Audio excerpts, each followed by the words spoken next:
राजनीतिक डिसऑनेस्टी के हैं। राजनीतिक तौर पे आपने घोषणाओं को आपको अवार्ड जरूर मिल सकता है मुख्यमंत्री जी। अभी ऑडिट ने कहा कि 96 योजनाएं ऐसी हैं जो मुख्यमंत्री ने घोषित की लेकिन एक भी पैसा नहीं खर्चा। ये ऑडिट ने कहा, ये हम नहीं कह रहे हैं। गवर्नेंस जो है धरातल पे चली गई।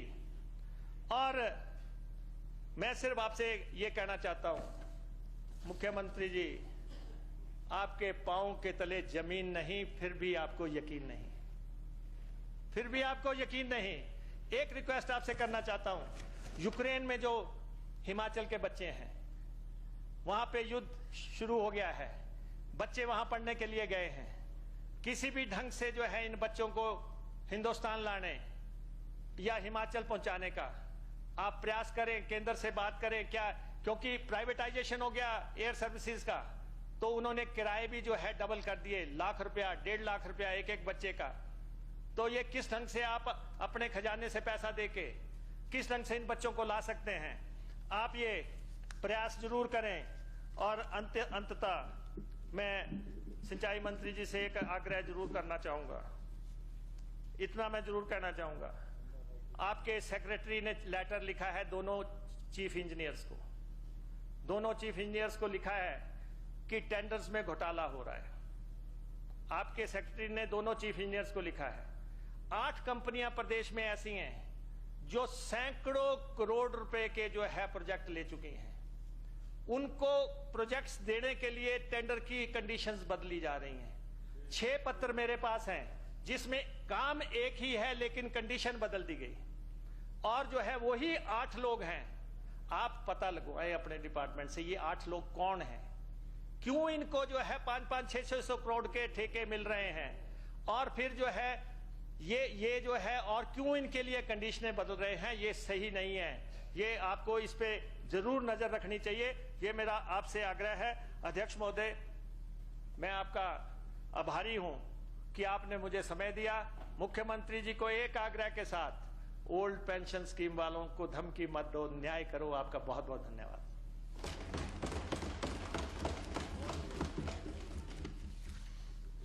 अब इस चर्चा में भाग लेंगे माननीय सदस्य श्री बलवीर वर्मा जी।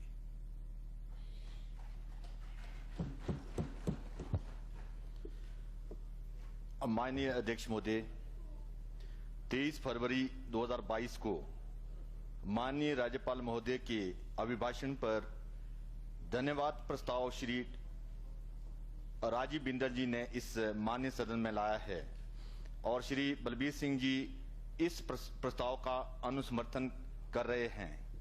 आपने मुझे इस प्रस्ताव में बोलने का मौका दिया, धन्यवाद। माननीय अध्यक्ष महोदय, हिंदुस्तान के अंदर ही नहीं विश्व में एक ऐसी बीमारी आई जिसने पूरे विश्व को झिझोरा। विश्व के जो सबसे ताकतवर अमेरिका जैसे देश, जिसमें मृत्यु दर बहुत ज्यादा हुई, पर हमारे देश में और हमारे प्रदेश में उसकी तुलना में बहुत कम हुई। उसमें देश के प्रधानमंत्री और प्रदेश के मुख्यमंत्री महोदय ने जो बहुत सारी परिवर्तन प्रदेश के अंदर किए, देश के अंदर हुए, और जिसमें सरकारी गाड़ियों का इतना लंबा चौड़ा फ्लीट, सारा फ्लीट खड़ा रहा सरकारी गाड़ियों का, और प्राइवेट टैक्सियां, और किस ढंग से उनका इस्तेमाल हुआ। ऑडिट की रिपोर्ट आपने पढ़ना, आपको मालूम पड़ेगा। 60 लाख के होटल हायर किए गए। कोरोना क्या वीआईपी बीमारी आई थी कि आप जो है 60 लाख के होटल हायर करें, 1.25 करोड़ की गाड़ियां हायर करें? ये तो सिर्फ उन्ना किया है, पूरे प्रदेश का आप श्वेत पत्र जारी करें। और मुख्यमंत्री जी, बीमारियां पहले भी हुई।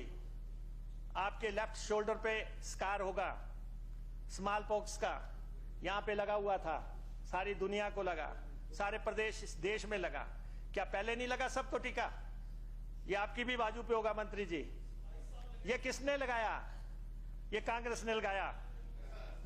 बीसीजी, टीबी जब बर्थ के समय जब पैदा होते हैं उसमें बीसीजी का प्रोग्राम कार्यक्रम सारा है। माननीय उसके सदस्य बाद बाइंड अप कर दें, अब समय हो गया जो नहीं, निर्धारित अध्यक्ष समय। महोदय, चीफ मिनिस्टर साहब ने बहुत डिस्टर्ब किया है, थोड़ा सा कितना थोड़ा सा रह गया, अभी कंक्लूड बात करेंगे। सुनो, जो निर्धारित और समय है, देखो अध्यक्ष इससे महोदय, पहले जो अध्यक्ष प्रस्तावक महोदय, थे, अनुमोदक थे। अध्यक्ष महोदय देखो, ऐसा है, हम आपका संरक्षण चाहते हैं, आप एक नेक इंसान तो हैं, गलत संगति में फंस गए हैं, क्या करें हम। अब आप अच्छे इंसान हैं, मैं थोड़ी सी नहीं, बात अच्छा हूं, इसीलिए तो मैं कह रहा हूं और कि इसके जो बाद समय निर्धारित है बाइंड अप कर दें। पोलियो के लिए, प्लीज, पोलियो के बाइंड अप लिए, कर दें। मीजल्स के लिए, गला घोटू, काली खांसी, ये जितने भी हो, क्या ये बीमारियां नहीं हुई पूरे देश में? क्या पोलियो ड्रॉप नहीं पिलाए गए? बहुत कुछ हुआ, हमेशा हुआ, लेकिन आपने एक ही बात आप कहते रहते हैं, जो मुझे हुआ वो किसी को नहीं हुआ। और हम तो आपके अच्छी सेहत के जो है शुभकामनाएं आपको देते हैं, आप बीमार हुए, जल्दी ठीक हो के आगे सेशन के दौरान हम चाहते हैं कि आप स्वस्थ रहें, लेकिन प्रदेश को भी स्वस्थ रखें। केंद्रीय मदद की बात है, और मैं इस डॉक्यूमेंट की बात करता हूं, दिवालियापन कर दिया प्रदेश का। आपके समय में जितना कर्जा लिया जा रहा है, आप धन्यवाद पहले पेज पे केंद्र का कर रहे हैं, और इधर हर रोज कर्जा ले रहे हैं, रोज कर्जा ले रहे हैं। और दिल्ली ने आपको क्या देना? दिल्ली सब कुछ बेच रहा है। दिल्ली ने अभी इंडियन एयरलाइंस बेच दी, रेलवे बेच रहे हैं, हवाई पट्टियां बेच रहे हैं, और कर्ज का उनका अपना रिकॉर्ड है। वो अपना खर्चा चलाने के लिए संपत्तियां बेच रहे हैं, आप जो है उनका आभार जता रहे हैं। उन्होंने क्या देना आपको? उनके पास है ही नहीं देने को कुछ भी। और आए दिन आप जाते हैं, आए दिन जो है आप दिल्ली जाते हैं, बैरंग आ जाते हैं, प्रधानमंत्री जी को यहां लाते हैं, प्रधानमंत्री जी का स्वागत है, वो आए, लेकिन आपने सारी पार्टी जो है सरकारी खर्चे से चला दी। आपको दाद देनी पड़ेगी कि आपने 4.25 साल में भारतीय जनता पार्टी का सारा खर्चा सरकार के कोष से चला के सरकार को दिवालियापन कर दिया। सरकार का ये हाल हो गया। डबल इंजन तो आपका सीज हो गया, डबल इंजन आपका कहां चल रहा है? और अब आपकी जाती हुई सरकार है। अब आप हिमाचल को भी बेचने पे आ गए। हिमाचल फॉर सेल, 200 करोड़ की संपत्तियां बनाई, आपने फटाफट बेच दी। आपने अपनी कॉन्स्टिट्यूएंसी में 50 करोड़ का प्रोजेक्ट बनाया, फटाफट लीज पे दे दिया। अरे 200 करोड़ रुपया लगाया, और किसान की आय दुगनी की, आपने लंबी चौड़ी बात की, बताओ कहां से दुगनी हो गई? खाद मिल नहीं रही है। ये सेब उत्पादक बैठे हैं, इनसे पूछो सेब की इकोनॉमी का आपने क्या हाल कर दिया है। और बागवान आपकी जान को रो रहे हैं। नेशनल हाईवे आपने एक नहीं बनाया, एक भी नेशनल हाईवे आपने नहीं बनाया। 65,000 करोड़ रुपए के 69 नेशनल हाईवे। वीरभद्र सिंह जी कुछ नहीं कर रहे हैं। अरे भाई आपने क्या किया? 4.25 साल हो गए। और रेल लाइन की 1 इंच रेल लाइन आपसे आगे नहीं सरकी।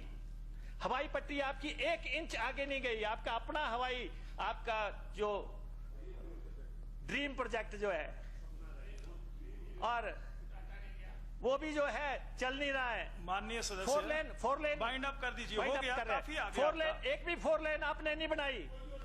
बाइंड अप, बसों के किराए आपने बढ़ा दिए, बाइंड अप कर बच्चों दीजिए। को लैपटॉप बाइंड आपने अप नहीं कर दीजिए दिए। आप। जनमंच की 48,000 शिकायतें आपने कहा मैंने बंद कर दी, जबरन बंद कर दी, जबरन बंद कर दी सारी। बाइंड अप करिए। और यहां पे प्रधानमंत्री जी आए थे, तब कहा था कि हवाई जहाज पे चप्पल वाले चले। आपने तो हवाई जहाज वाला भी चप्पल में कर दिया। आपके ये स्थिति हो गई है। विदाई का समय आ गया। और ये जो 4 साल है राजमे में 58, 56 आपके समय में हो गए। 1342 केस हुए 2018 में, 1439 केस हुए 2019 में, 1538 केस हुए 2020 में, 1537 केस हुए 2021 में। ये सारे चिट्टे के और वो मामले हैं। पहाड़ तक पहुंच गया, कवायली इलाके तक पहुंच गए। माननीय मुख्यमंत्री, ये बात कोई स्कोर करने की नहीं है। ये जो है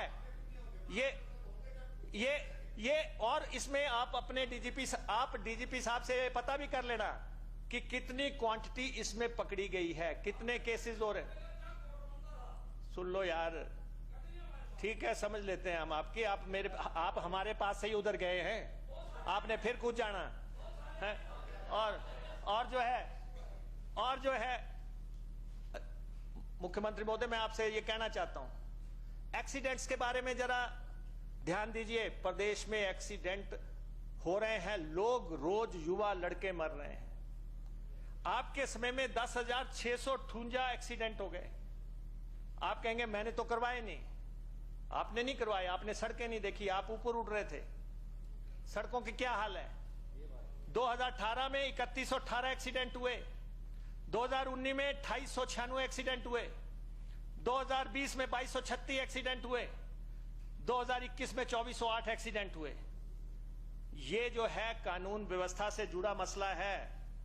इसलिए मैं आपसे ये कहना चाहता हूं, बोरियों में महिलाएं मिल रही हैं, बोरियों में महिलाएं मिल रही हैं। जी अध्यक्ष महोदय, मुख्यमंत्री जी, सुन लीजिए। अध्यक्ष महोदय, मुख्यमंत्री जी मेरा समय ले रहे हैं, बार बार जो है आपको समय दे देंगे, बार आप डिस्टर्ब कर रहे हैं। ये इस विधानसभा के अंदर आप बोल रहे हैं, ये जनसभा नहीं है। एक बात को मैं बड़ा निवेदन करना रहा हूं आपसे, और इससे पहले भी जो आंकड़े आपने एक बार नहीं अनेक बार जो इस माननीय सदन में प्रस्तुत किए, वो सब आंकड़े झूठे पाए गए। वो सारे आंकड़े जो है सही नहीं पाए गए, और ये जो आंकड़े जोड़ करके जो आंकड़ा इनको अपने हिसाब से सूट करता है उसके हिसाब से करके ले आते हैं। और मैं आपको आज से पहले तो यही हुआ अध्यक्ष महोदय, जो आंकड़े इन्होंने प्रस्तुत किए, मैंने कंसर्न डिपार्टमेंट को उनको वेरीफाई करने के लिए गया। रात दिन का अंतर है उसमें, और इसमें भी रात दिन का अंतर होगा। सत्य बोलो, मेहरबानी करके सत्य बोलो। अगर जो आपने कहा तो आप छोड़ देना,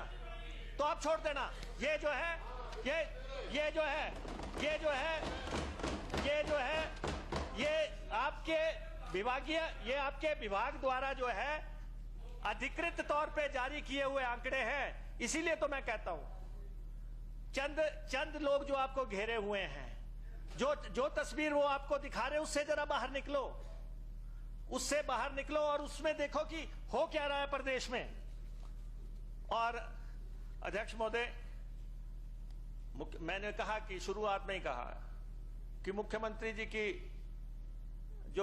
मुख्यमंत्री को गुस्सा क्यों आता है। ये 4.25 साल 4.5 साल का बदलाव है, ये सत्ता का बदलाव है।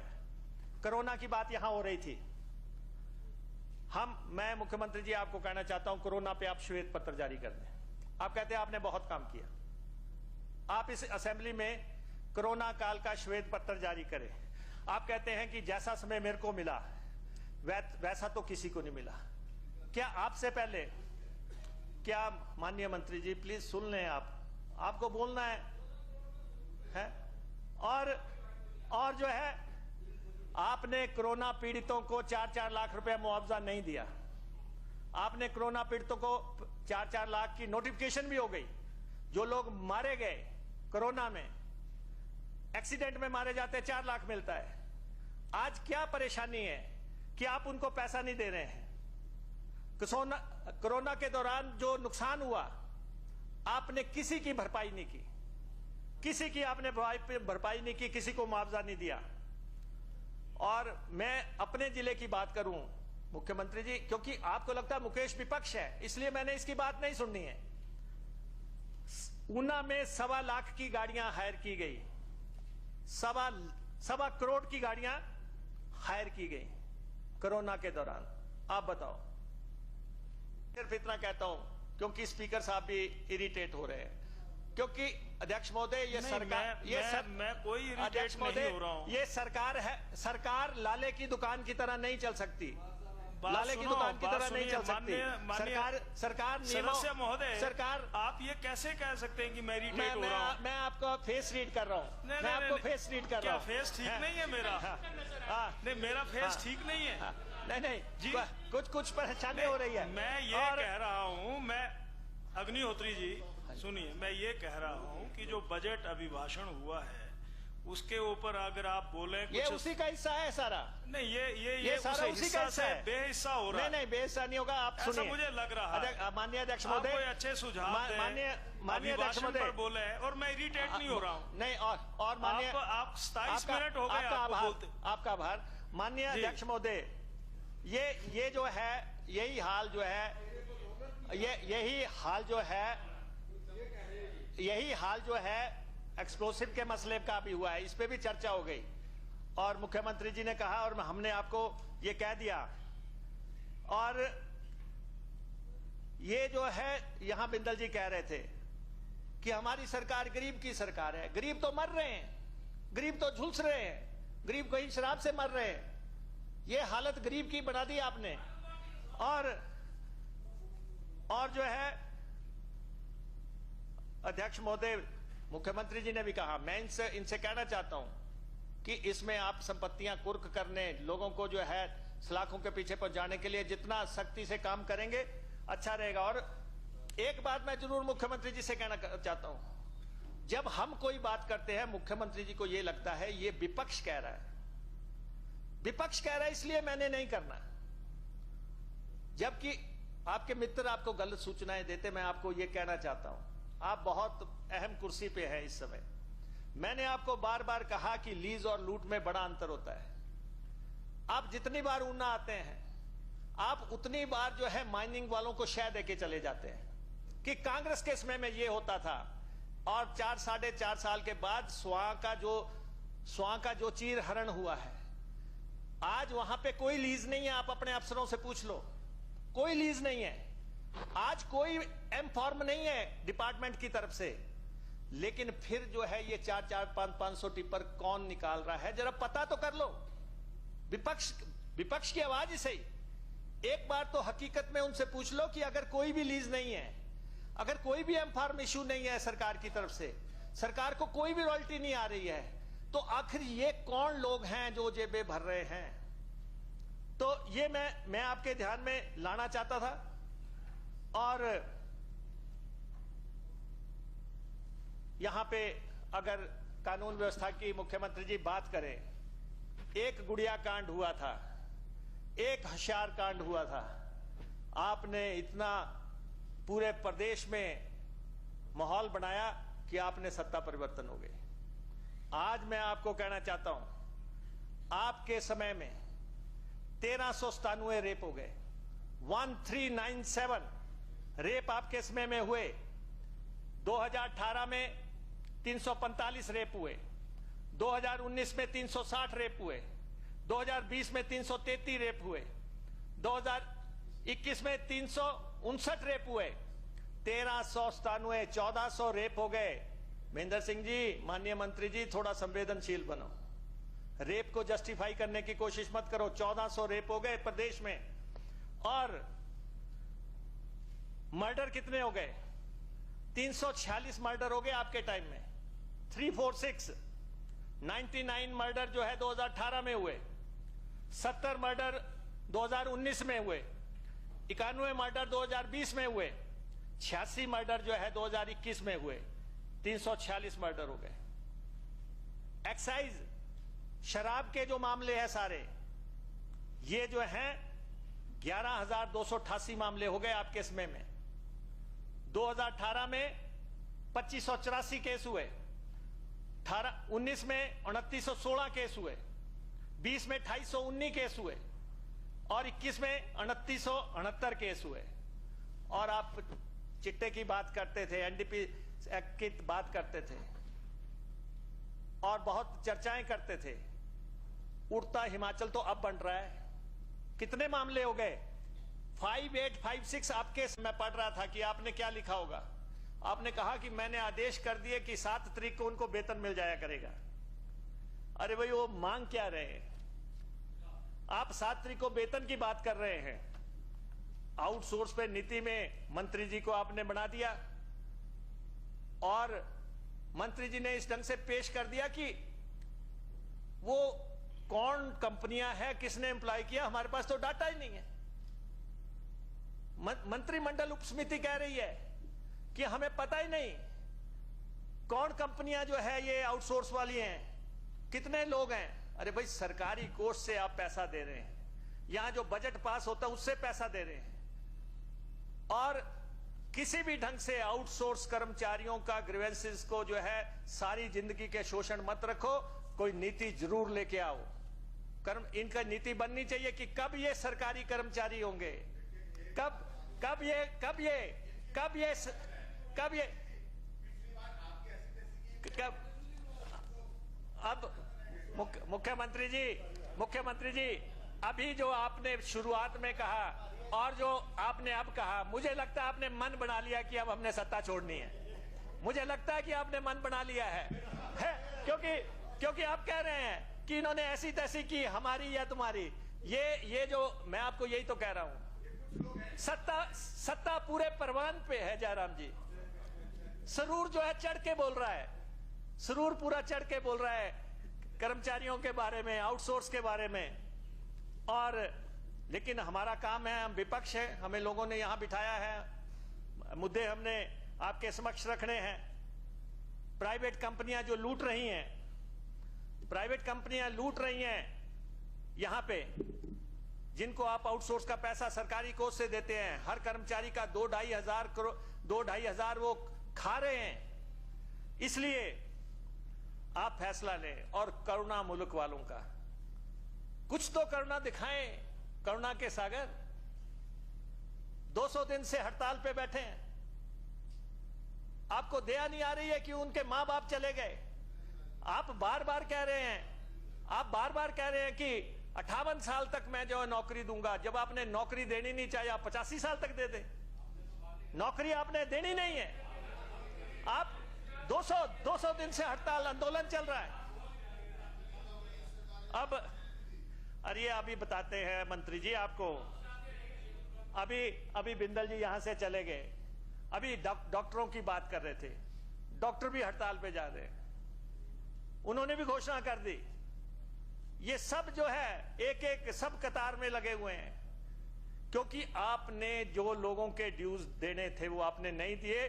सारे फाइनेंसेस को लास्ट साल तक धकेलते चले आए हैं, किसी को कुछ नहीं दिया आपने।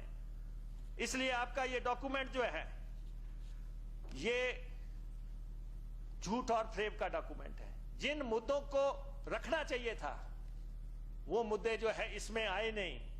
मसला बेरोजगारी का, 14 लाख बेरोजगार हो गए मुख्यमंत्री जी। आपने अपने पिछले दस्तावेज में लिखा, आपने नरेंद्र भाई, आपका तो कुछ नहीं बिगड़ता, आपने तो पार्टी छोड़नी, आ जाना इधर।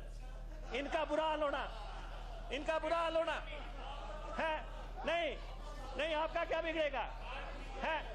नहीं तो मैं आपको कह रहा हूं है, आपने जो है पिछले दस्तावेज में लिखा 30,000 नौकरियां देंगे, और अभी आपने जो है गवर्नर एड्रेस में लिखा कि 3 सालों में हमने 23,000 नौकरियां दी। ये आपके डॉक्यूमेंट है दोनों। मुझे लगता है आपको समय नहीं मिला होगा पढ़ने का, आपकी मसरूफियत थी कुछ और, लेकिन नौकरियों को लेके आपकी सरकार बदनाम हो रही है। इस बदनामी से बचो मुख्यमंत्री जी। ये जो आपने चोर दरवाजे से नौकरियों का पटारा खोला हुआ है, सिर्फ और सिर्फ बैकडोर एंट्रीज, चोर दरवाजे। मैं आपका शुभ चिंतक हूं। चौटाला जी 10 साल लगाया है, मैं तो आपका शुभ चिंतक हूं। मैं आपको कहता हूं इसको रोको मत करो, ये युवाओं की मेरिट से खिलवाड़। इतने कॉलेज खोले, इतनी यूनिवर्सिटियां खोली, इतने स्कूल खोले, लोगों ने डिग्रियां हासिल की, ना आपने पब्लिक सर्विस कमीशन की गरिमा रखी है, ना आपने सबऑर्डिनेट सिलेक्शन कमीशन की गरिमा रखी है। इनकी सार्थकता पे ही सवाल आ गया। आप भी बजट ला रहे हैं, कीजिए घोषणाएं, धमकी मत दें। धमकियों से कुछ नहीं होने वाला, आंदोलनों को जो है धमकाने से कुछ नहीं होगा। और आपने देखा ही है धमकियों से क्या होता है, आंदोलनों से क्या होता है। किसान आंदोलन आप 1 साल तक उसका विरोध करते रहे, अंततः माफी मांग के छूटे, माफी मांग के छूटे, और तीनों कानून आपको वापस लेने पड़े। ये और अभी कर्मचारियों का जो है एनएसडीएल में 6,000 करोड़ रुपया जमा है, उसके रखरखाव पे ही आप जो है 18 करोड़ रुपया खर्च कर चुके हैं। इसलिए सबसे पहले मसला जो है ओपीएस का है, और आपके व्यवहार में जो परिवर्तन आया है, ये बहुत परेशानी है। दूसरा, मुख्यमंत्री जी, आपने कहा कि कांग्रेस मुंगेरी लाल के हसीन सपने देख रही है। अरे भाई मुझे आप पे दया आ रही है। ये कहावत आप पे चरितार्थ होती है। जो पार्टी, जो नेता 4 चुनाव हार के आया हो, 4 चुनाव हार के आए हो और वो बोल्ड फेस रखने की कोशिश कर रहे हैं, बड़ा चेहरा रखने की कोशिश कर रहे हैं आप यहां पे, और अभी आपका तो वहां भी कुछ नहीं है।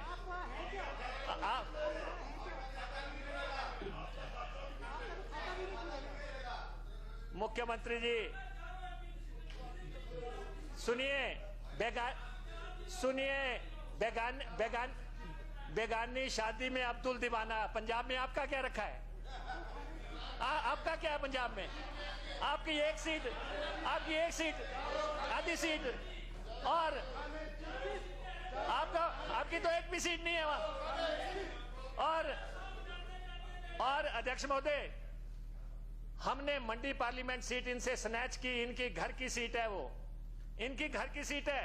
मुख्यमंत्री जी कहते इतने से मार्जिन से जीते हैं। मुख्यमंत्री जी 4 लाख का डेफिसिट पूरा करके जीते हैं। 4 लाख का डेफिसिट पूरा करके हम जीते हैं।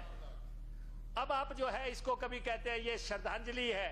श्रद्धांजलि भी है तो हमारे नेता की है, हमारे नेता की है, हमारे मुख्यमंत्री की है, जिसने काम किया।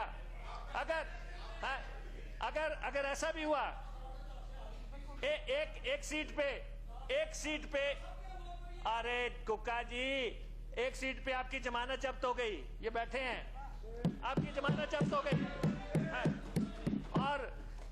और मैं मुख्यमंत्री जी पूरे होशो हवास में कह रहा हूं, सुनिए जी, सुनिए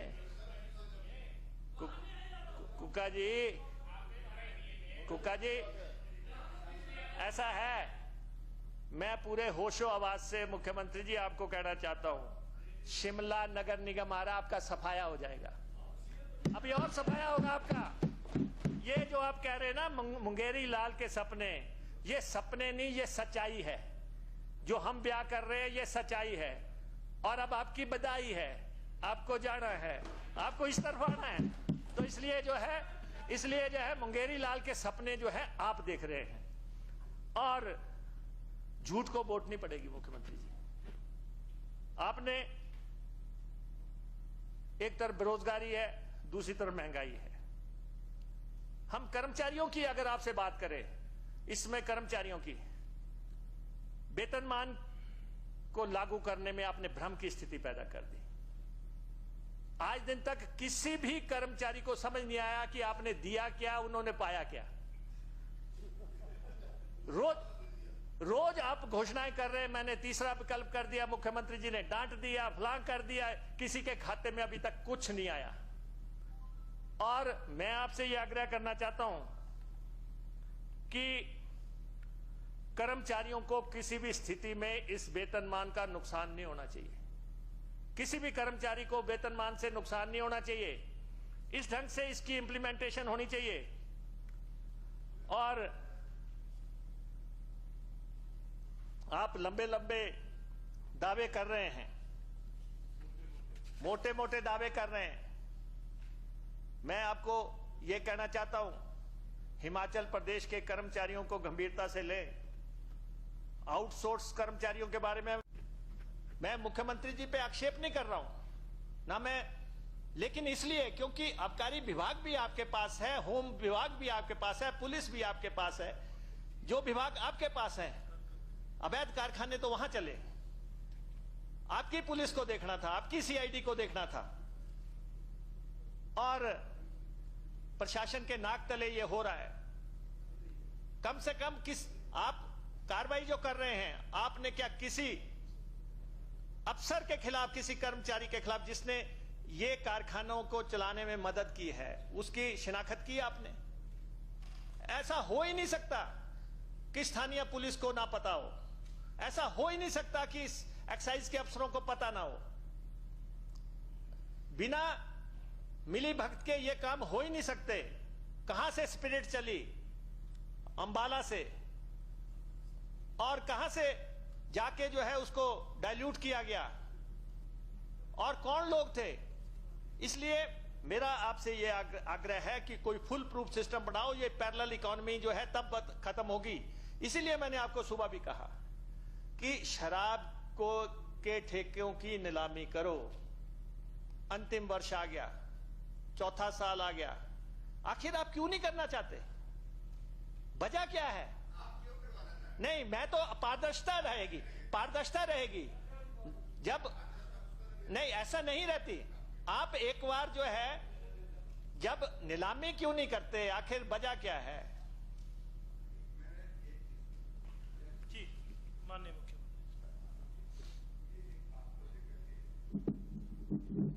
ये पहाड़ा हमारे विपक्ष के नेताजी जो पढ़ रहे हैं उससे कहने क्या चाह रहे हैं?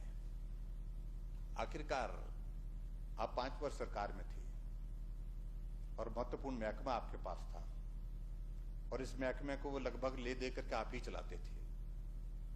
और उस वक्त सुन लीजिए ना, आज दूर दूर का आदमी बहुत करीब का था, और उस वक्त भी एक बार ओपन ऑक्शन हुई और उसके बाद लगातार जो है फिर उसके बाद उसमें जो है वो आगे जो है उस पर दिया गया, एक्सटेंशन पर दिया गया।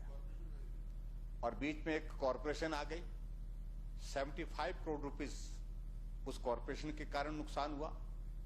और इतना ही नुकसान जो है वो दूसरा जो आपके जो है लगभग 150 करोड़ रुपए से ज्यादा की रिकवरी जो है आपकी जमाने की, इनके जमाने की एक्साइज की जो है पेंडिंग रही और उस पेंडिंग को जो है कर ही नहीं पाए, भाग गए लोग, पता ही नहीं लगा उनका। तो ऐसे ऐसे लोगों को दिया था उन्होंने, सत्यानाश करके गए आपको तौरों में इस महकमे का। और आज मैं इस बात को कह सकता हूं, मैं आपके सामने कह सकता हूं, अगर ऑक्शन के बाद अगर एक्सटेंशन दी भी है, उसमें रेट को इंक्रीज करके दी है, पारदर्शिता के साथ की है, जो हमारे एक्साइज के हमारी पॉलिसीज हैं, पॉलिसी में जो नियम है उन नियमों के अनुरूप दी है। आप बार बार इस बात को लेकर के आप ये करो, आप वो करो, आप कह सकते अपनी बात कही आप, लेकिन ऐसा नहीं है। हमको क्या करना है, हमको सरकार में क्या निर्णय करना है, ये आप तय नहीं कर सकते। आप तय करने पर आ गए कि जो मैं बोल रहा वो करो, जैसे ऐसा ये उचित नहीं है, उचित नहीं है। लेकिन आपका सुझाव आपने सुझाव दिया इतना पर्याप्त है। लेकिन मैं आपको बता रहा हूं, मैं एक्साइज में अगर हम थोड़ा आगे बढ़ेंगे, बहुत कुछ उसमें ऐसा है जो अभी तक दफन पड़ा हुआ है, वो जो जब सब सामने आ जाएगा तो बहुत मुश्किल होगा, बहुत मुश्किल होगा। हाँ जी,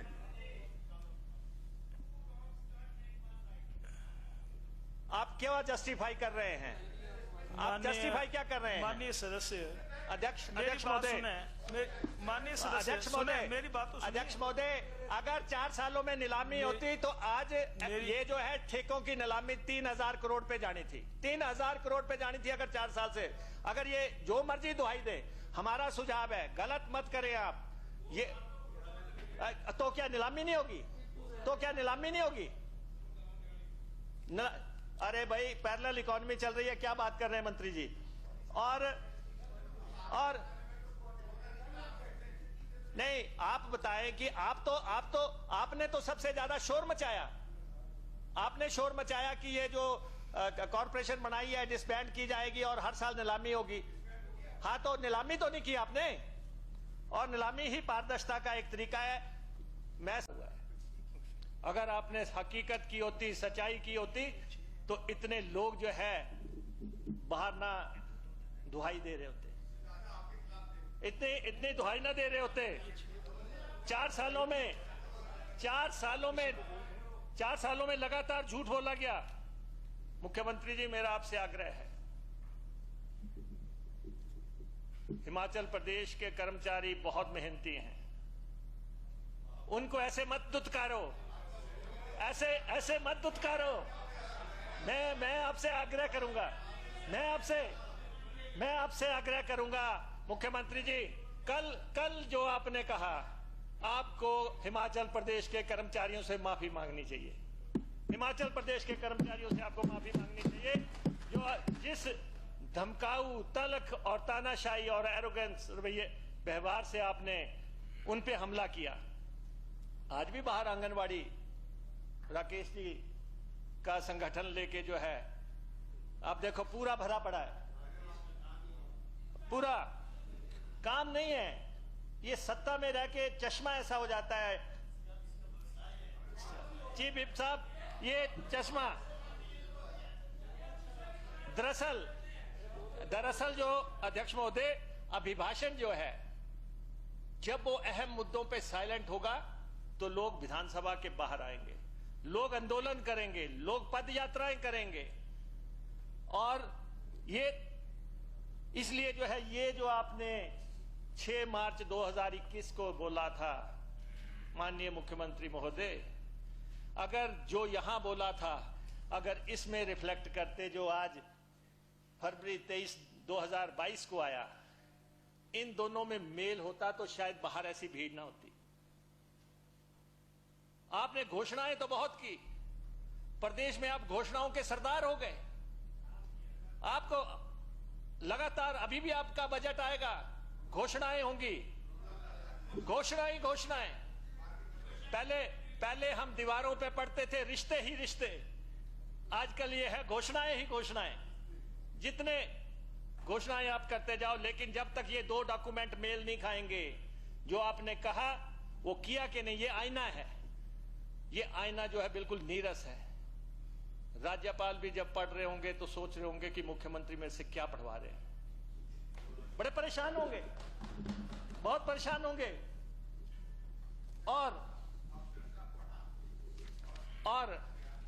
और मुख्यमंत्री जी, मैं सबसे पहले आपसे आग्रह करना चाहता हूं, ओल्ड पेंशन स्कीम की आपसे बात करना चाहता हूं। और राजस्थान की हमारी सरकार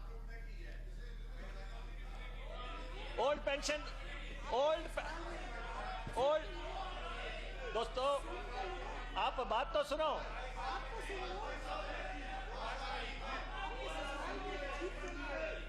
आप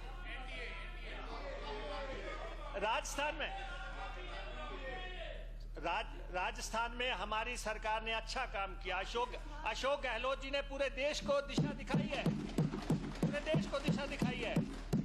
और अगर मैं अटल बिहारी वाजपेयी जी का बहुत सम्मान करता हूं, बहुत आदरणीय नेता, भारत रत्न, लेकिन एक बहुत गलत काम उन्होंने किया कि कर्मचारियों की पेंशन बंद कर दी। ये बहुत गलत काम था उस समय का, और सारी सरकारों को विवश किया गया, सारी सरकारों को विवश किया गया कि आपके फाइनेंसेस रोक देंगे।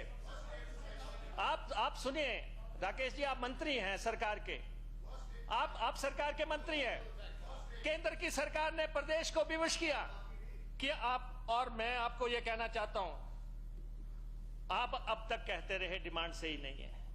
आपने पहले कहा 2000 करोड़ रेकरिंग होगा, 500 ऐसा होगा, आपने अपने आंकड़े दे दिए। मैं आपसे आग्रह करता हूं ओपीएस रिवाइव कर दें, ओपीएस आप रिवाइव करें, अन्यथा 8 महीने बचे हैं, हमने तो रिवाइव करना ही है। ये हमारा संकल्प है, ये हमने तो संकल्प है। और आपसे हमारा आग्रह है, कर्मचारियों की प्रेस्टीज को हल्के से ना लें आप। कर्मचारी जब रिटायर होकर घर जाता है, ये उसके प्रेस्टीज से जुड़ा हुआ मसला है। अगर उसकी जेब में पैसा होगा तो घर वाले भी सम्मान करेंगे, बच्चे भी सम्मान करेंगे कि बुजुर्ग की जेब में पैसा है। और ये आने वाले समय में सब सरकारों को लागू करना पड़ेगा। इसलिए अभी आप पंजाब में चुनाव में गए, मैं हैरान हूं मुख्यमंत्री जी, आप वहां जाके कहते हैं पंजाब के लोगों मैं आपको हिमाचल में नौकरियां दूंगा। नहीं, हिमाचल के आप पंजाब की जनसभा में भाषण दे रहे हैं, आप वहां पे कह रहे हैं कि आपको हिमाचल में नौकरियां देंगे। 14 लाख आपके पास अपने बेरोजगार, आप वहां चिल्ला चिल्ला के कह रहे हैं कि मैं आपको यहां नौकरियां दूंगा। नहीं, और अरे राकेश जी, आपको, अरे भाई हिमाचल के लोग हैं, मेरे से ज्यादा आप नहीं जानते। जितना आप नूरपुर पठानकोट को जानते होंगे, मैं जानता हूं जिस इलाके में मुख्यमंत्री जी बोले हैं। ऐसा है कि आप ही लोग हैं जो कह रहे हैं हम पंजाबी को दूसरी भाषा लागू करेंगे, लेकिन मुकेश से आपको प्रॉब्लम है, आपको प्रॉब्लम है। मुख्यमंत्री जी ऊना आए, ऐसा है मुख्यमंत्री जी आप आए ऊना, आपने कहा कि ऊना तो पंजाब से आया है। मैं आपकी दर्द को जानता हूं। नहीं सुनिए, ऊना मैं आपको भेज दूंगा, कांगड़ा भी पंजाब से आया है, अब हमीरपुर भी पंजाब से आया है, ऊना भी पंजाब से आया है, नालागढ़ भी पंजाब से आया है, कुसुम्पटी भी पंजाब से आया है, कुमारसैन भी पंजाब से आया है, और इसके बाद कुल्लू भी पंजाब से आया है, लाहौल स्पीति भी पंजाब से आया है। लेकिन आपको मुकेश अग्निहोत्री खटक रहा है। मुकेश, इसलिए आप आके वहां पे, और आपको सूचना होनी चाहिए। सुनिए राकेश जी, मुख्यमंत्री जी को पता होना चाहिए, मैं इनकी बगल में पहली से 12वीं क्लास कुल्लू में पढ़ा हूं, सुंदर ठाकुर से पूछ लेनी तो। इसलिए जो आप साबित करना चाहते हैं वो मैं उसमें जाना नहीं चाहता, लेकिन प्रदेश को बांटने की कोशिश मत करो। प्रदेश को जो बांटने की आप कोशिश कर रहे हैं, बाहरी लोगों को नौकरियां पहले ही मुद्दा है यहां पे। आपने पता नहीं कहां के लोगों को नौकरियां दे दी, कहीं जेईस को दे दी, कहीं सेक्रेटेरिएट में दे दी। ये सिलसिला बंद करो, अपने लोग काफी हैं। और मैं आपसे ये भी कहना चाहूंगा,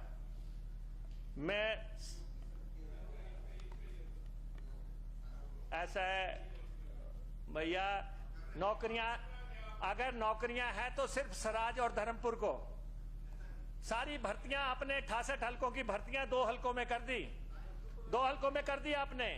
हजारों लोग आप 2 हलकों में भर्ती कर रहे हैं, और ये चिटों पे भर्तियां हैं। मंत्री जी, ये आपकी मंद मुस्कान बताती है। आप ये मालूम है, ये लगेगा पता। ये पक्की नौकरियों का प्रावधान करो। ये एक समय ये मुद्दा हरियाणा में भी बना था, आपने सुना था, और वहां पे आपकी दल के शासक ने वहां पे ऐलान किया था कि हरियाणा में नौकरी सिर्फ पक्की मिलेगी। और आपने जो शुरू कर दिया है, आप ये दिल बहलाने के लिए है, लेकिन नौकरियों में इतना बड़ा खिलवाड़ आज तक हुआ नहीं, ये मैं आपको कहना चाहता हूं। और मैं आपसे लॉ एंड ऑर्डर के बारे में बात करना चाहता हूं। ऊना ब्लास्ट की बात काफी हो गई, सुबह हुई सुंदरनगर शराब कांड की भी बात हो गई। नहीं, आप करेंगे, हम भी करेंगे, हमें भी कोई नहीं रोकता, हम भी इसी हाउस में बैठे हैं। और सवाब की सरकार की जवाबदेही तो होगी, कोई भी घटनाक्रम घटित होगा, क्योंकि 4.25 साल से आपकी सरकार है। मैंने आपको कहा था कि दोनों प्रकरणों में जुडिशियल इंक्वायरी ऑर्डर करो। एक में 7 लोग मरे हैं, एक में 6 लोगों की डेथ हुई है। और मुख्यमंत्री जी, मैं पूरे प्रदेश को एक नजर से देखता हूं, लेकिन मैं आपकी तरफ देखता हूं तो मैं सोचता हूं कि आप पहली कुर्सी पे बैठे हैं, मंडी में शराब पी के मरते हैं, आप 8 लाख देते हैं। ऊना में जो है लोग जिंदा दफन हो जाते हैं, जल जाते हैं, आप 4 लाख देते हैं। वो प्रधानमंत्री जी का पैसा अलग से आ रहा है। लेकिन शराब पी के मरने वालों को आप 8 देंगे, जो जल जाएंगे उनको आप 4 देंगे। इसलिए कम से कम सारे प्रदेश को एक नजर से देखो आप। और मुख्यमंत्री जी की अनाउंसमेंट है, उसके बाद भी आपने ये बात कही